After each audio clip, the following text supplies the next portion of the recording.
This is a tiny little State premiere water heater. Man, this is completely rusted out. Yeah, I saw that rust, and I don't know. I have no idea what would cause that, because obviously it doesn't get moisture in here. The igniter assembly is all rusted out. You know, and these are destroyed. See, that's looking like that.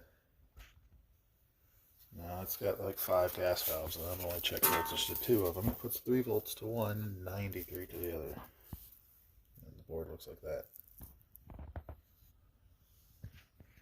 There's no way it's supposed to put 93 volts to one of the gas valves.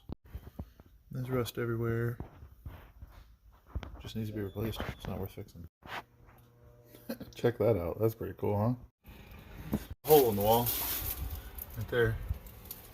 It's to undo the flue. I've ripped out these screws, so there's not really anything holding it up anymore, but one screw on the bottom. Now that's taken care of. It's precariously perched. I guess I'll re-screw it to the wall so that I can undo the pipes. In case it's not obvious at this point, I am doing this alone. No helper. This is a one-person job all the way from beginning to end. Both those screws I just put in hit a stud. So, I mean, they almost hit a stud. They were right next to it. Everything disconnected from the bottom of it. We'll give you one screw out. Those ones loose. Now I can remove it by myself. No helper. Using their little template that they have on the box, I've put this screw into the wall. Hung the water heater from it. And put this little pipe on. Yeah. It's as cheesy as it looks. It just sits there like that. Shove the little concentric vent piece in there, but it's a little too long, so we're gonna measure it so we trim it down. And the part's not difficult, but it's a bit of a pain in the ass if you're doing it by yourself.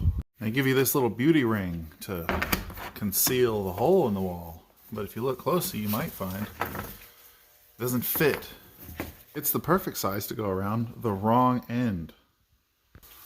If you're installing the water heater flush against the wall, like seems everyone would be, then you can't install this little beauty ring without cutting it.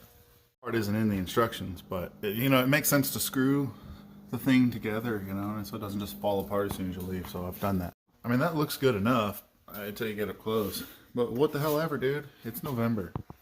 Now the tension of the pipe screwed together is holding this thing in, and nothing's gonna make it just fall out. Yeah, I didn't record the part where I did all the plumbing. Who wants to watch me run pipes? Come on.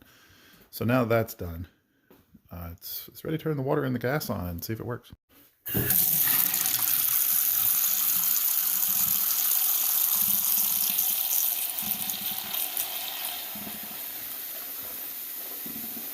Are we gonna get any air bubbles? There we go.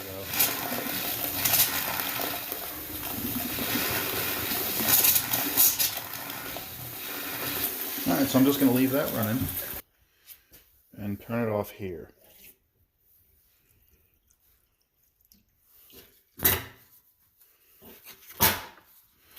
I'm going to plug it in and see what it does. It's making all kinds of weird noises.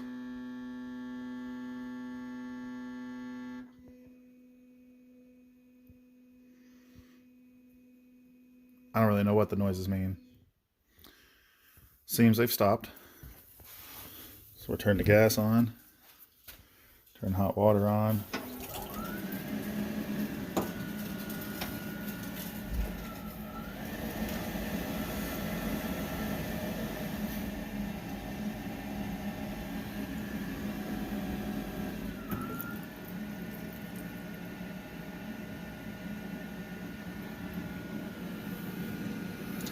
I just heard water flow over here.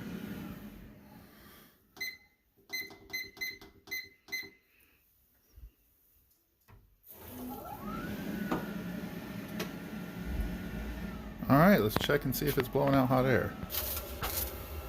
Yep, blowing out hot air, alright. And the water's hot. So that's that, it's all done. One person, a few hours. That's all it takes. You don't even have to be a plumber. Good enough HVAC.